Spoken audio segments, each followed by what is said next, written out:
Perfecto, muchas gracias. Bien, buenas tardes. Mi nombre es Raúl Lazo Molina, soy estudiante del Magíster en Ciencias de la Ingeniería, mención Ingeniería Estructural de la Universidad de Santiago de Chile. En esta oportunidad, en esta presentación, abordaré mis avances en mi investigación, en mi tesis de magíster, que estoy realizando con el profesor Carlos Felipe Guzmán como supervisor, y que está titulada como Modelo anisotrópico matriz fibra para el comportamiento viscoelástico de la célula de madera. La madera es un material jerárquico. Esto quiere decir que dependiendo del nivel de escala en el cual se le observe, va a presentar una estructura, una disposición de sus fibras, de sus células distintas. En este esquema se puede ver lo que quiero decir.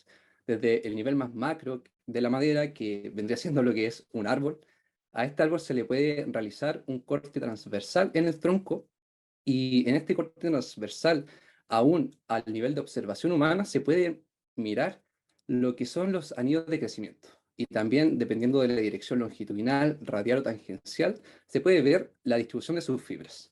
Pero así sucesivamente se puede ir haciendo zoom, por ejemplo, a los anillos de crecimiento, para llegar a observar con los instrumentos adecuados los arreglos celulares y la célula propiamente tal.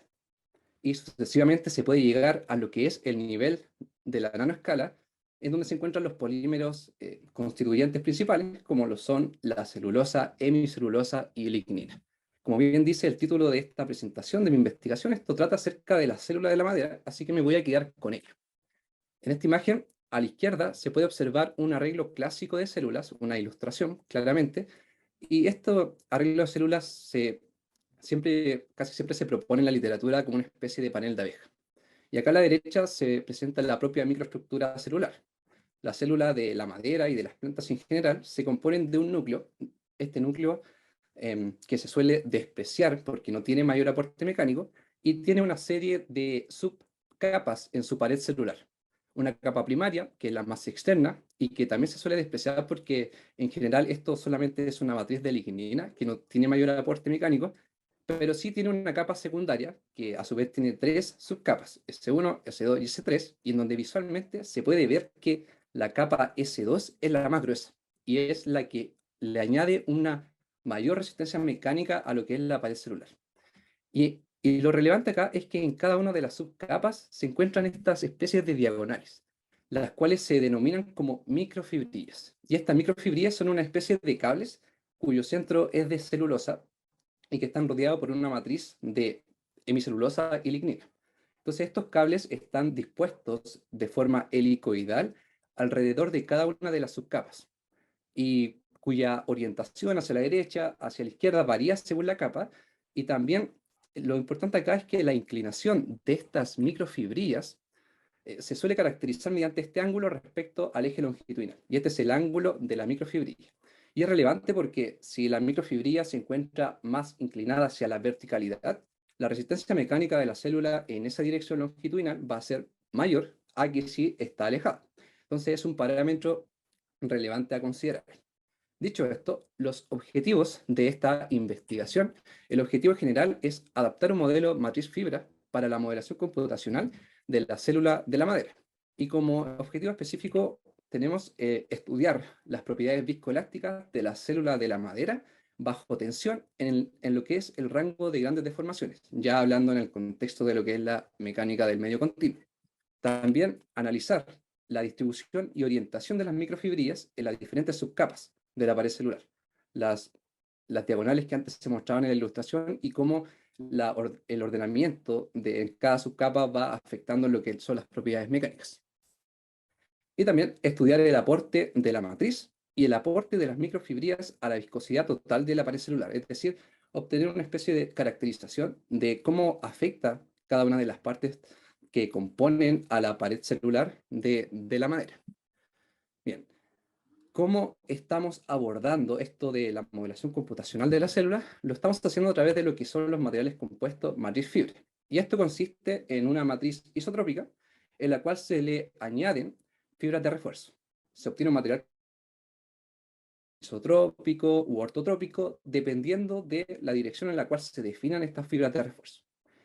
Y, y hablando ya en el contexto de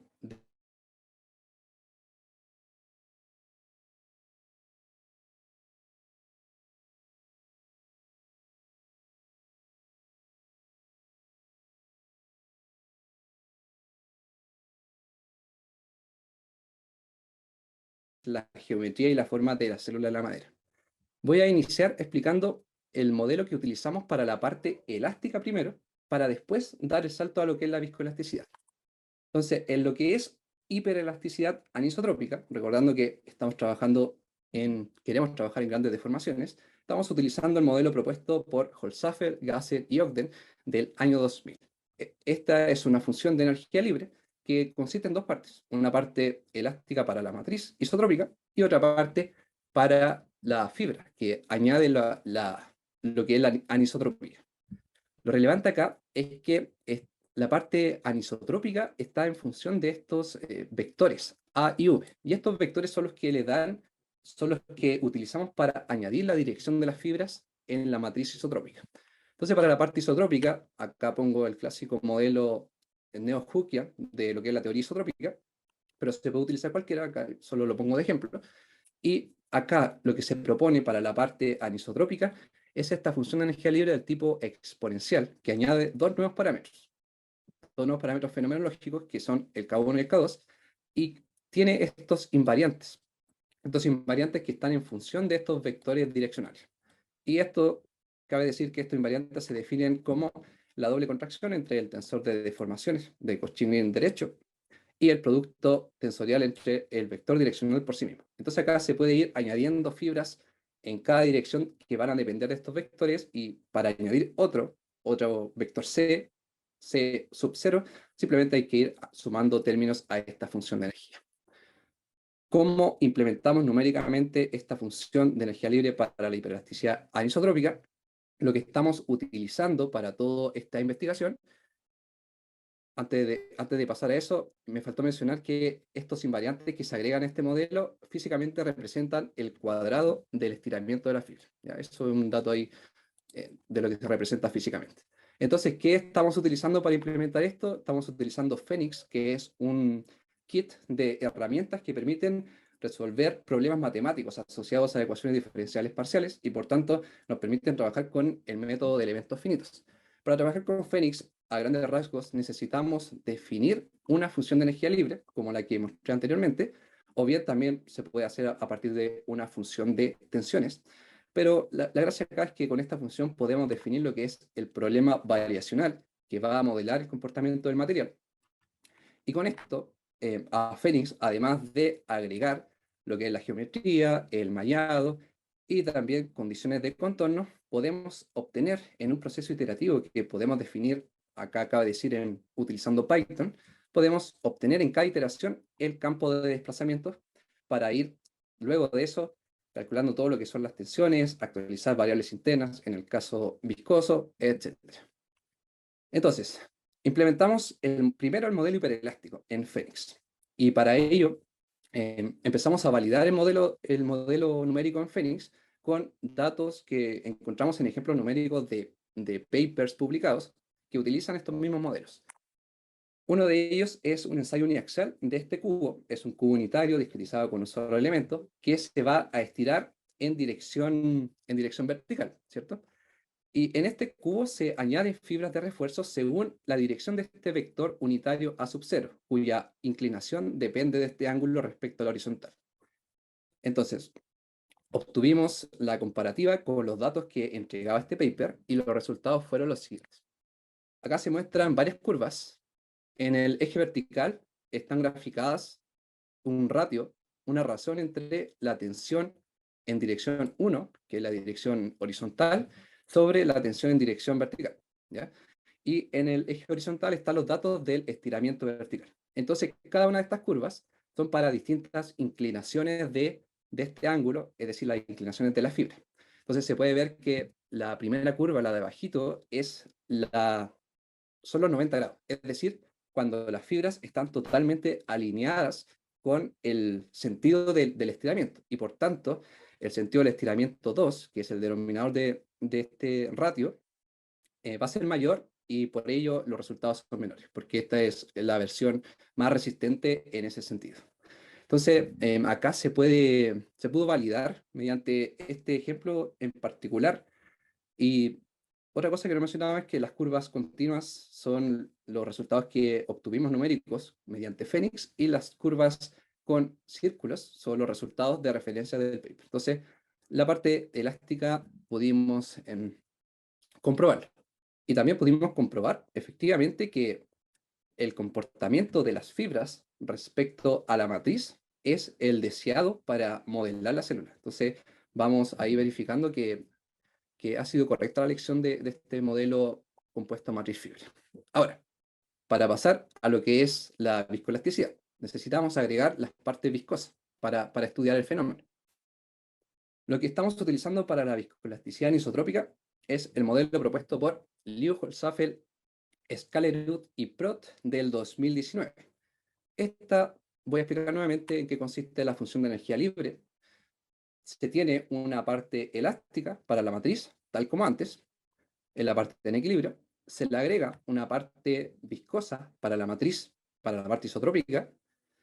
Se tiene una parte elástica para las fibras, y notar acá que estos términos de la parte elástica son los mismos antes validados, el mismo modelo anterior del año 2000, y acá además se agrega una parte viscosa para las fibras. Entonces, este modelo nos pareció ideal para trabajarlo porque nos permite caracterizar la elasticidad y la viscosidad en conjunto del modelo, el comportamiento viscoelástico de la matriz y de las fibras. Porque comúnmente en otros modelos se suele despreciar los efectos viscosos de la matriz. Entonces esto es más completo. Como es un modelo fenomenológico, se ocupan dos variables internas, una variable interna para calcular lo que es la parte viscosa de la matriz y otra para las fibras. ¿Ya? Una de las variables internas no es este invariante IE, sino que es este tensor CMV, que es la parte viscosa de la parte de la matriz, de la descomposición multiplicativa del tensor C. ¿Ya? Y la otra variable interna es el tensor I4E, que es la parte elástica del tensor I4, que era el que dependía del vector direccional que antes había explicado. Entonces, este modelo está basado en el trabajo de Holzapfel y Gasser del 2001, que es la extensión, del 2001 es la extensión del trabajo del año 2000 que antes había mostrado hiperelástico. Entonces, está todo ahí un trabajo de Holzapfel principalmente con sus alumnos. Bien, para validar esto, nuevamente en Phoenix, ocupamos los ejemplos numéricos que propone este mismo paper, y en este caso es una placa que está estirada en dos direcciones. Es un ensayo biaxial viscoelástico, y a continuación les muestro los resultados que hemos obtenido hasta ahora. Estos son, cabe decir, resultados preliminares. Acá se muestra lo que es una simulación de relajación en esta placa estirada en dos direcciones. Entonces, acá en el eje vertical se muestran las tensiones en dirección X, y en el otro eje está el tiempo. Se puede ver que la curvatura roja son los resultados que hemos obtenido en Phoenix, los resultados numéricos preliminares, y la curvatura azul son los resultados de referencia. Entonces acá, evidentemente, de inmediato se puede notar que existe una diferencia en las magnitudes, ¿ya? Pero de todas formas se pueden precisar algunas cosas. Como es una simulación de relajación, existe un periodo de carga, desde el tiempo 0 hasta el tiempo 1. Las pendientes en ese caso coinciden, así que hasta ahí la simulación se encuentra bien. Después del tiempo 1, aumentando los desplazamientos durante ese periodo, estamos controlando el desplazamiento, se mantiene el desplazamiento constante para dar paso a lo que es el proceso de relajación. Ya acá se puede observar que la tasa de decrecimiento, lo que es el efecto viscoso, tampoco da de forma exacta respecto a la tasa de decrecimiento de los valores de referencia. Lo que sí concuerda es que la parte viscosa, todo lo que es la viscosidad, tiende a lo que es un equilibrio, que es lo que entrega la parte elástica. Entonces ahí hay una concordancia física al menos. Entonces, estos son resultados preliminares que, por supuesto, estamos trabajando para resolverlos. Otra buena característica de este paper de Liu del 2019 con Holzapfel es que pone las curvas de disipación de energía. Y esto es importante, y voy a explicar por qué a continuación para nuestra validación de modelo. Acá, en esta curva, se presenta la energía de disipación de la parte isotrópica. Esto, en la curva roja se encuentran los resultados que obtuvimos con el modelo, con la simulación en Phoenix, y la curvatura azul son los resultados de referencia. Esta es la parte de disipación de la matriz y que por tanto nos muestra que obtenemos buenos resultados. Y esto quiere decir que la actualización de las variables internas asociadas a la matriz, la variable interna asociada a la matriz, se está calculando de buena forma. Y en contraparte, también obtenemos la curvatura para la parte de disipación de las fibras, la parte anisotrópica, y que también muestra que se están calculando bien las variables internas asociadas a la anisotropía, ¿ya? Esta energía de disipación, sumado en conjunto, representan lo que es las partes de la desigualdad de Clausius-Duhem, que valida lo que es la segunda ley de la termodinámica para estos clásicos modelos fenomenológicos.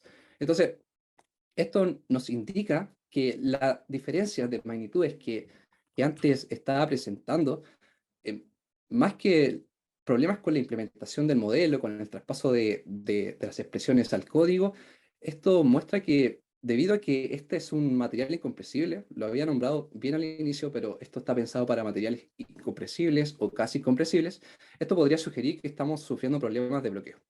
Y entonces estamos trabajando para resolver esa clase de problemas, más que problemas de la programación del material en sí.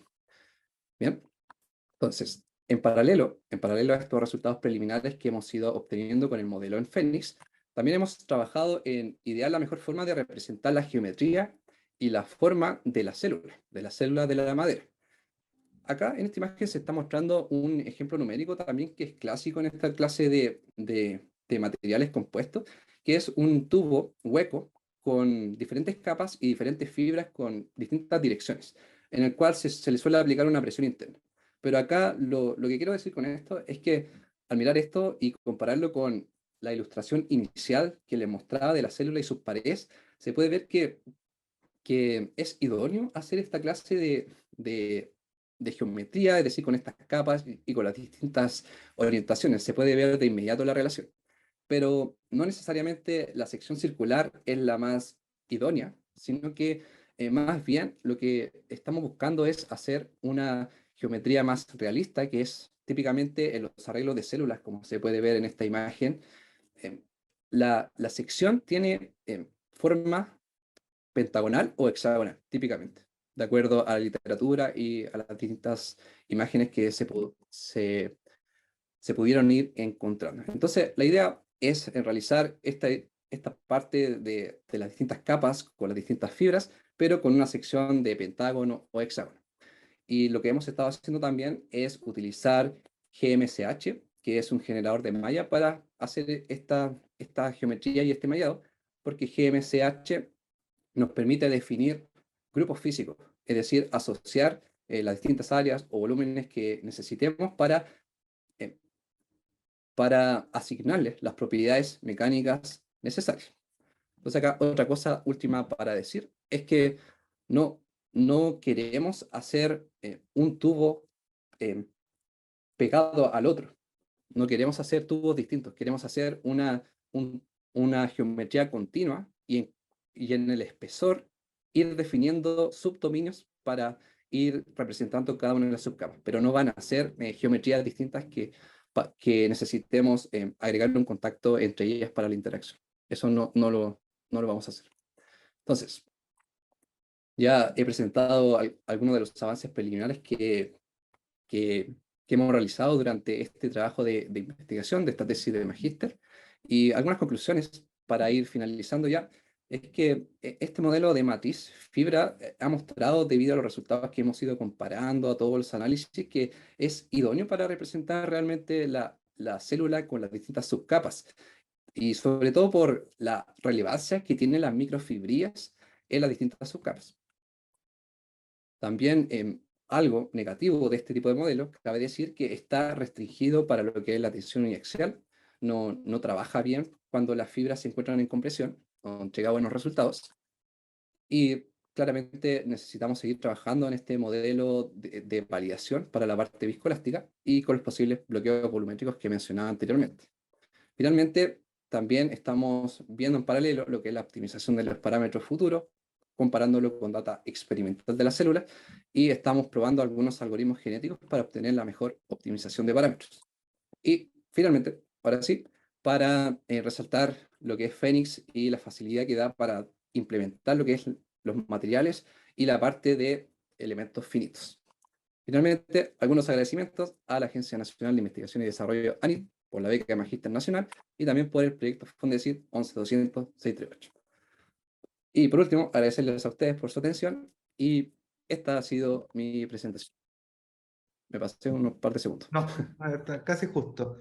Gracias. Muchas gracias, Raúl. Abro la ronda de preguntas.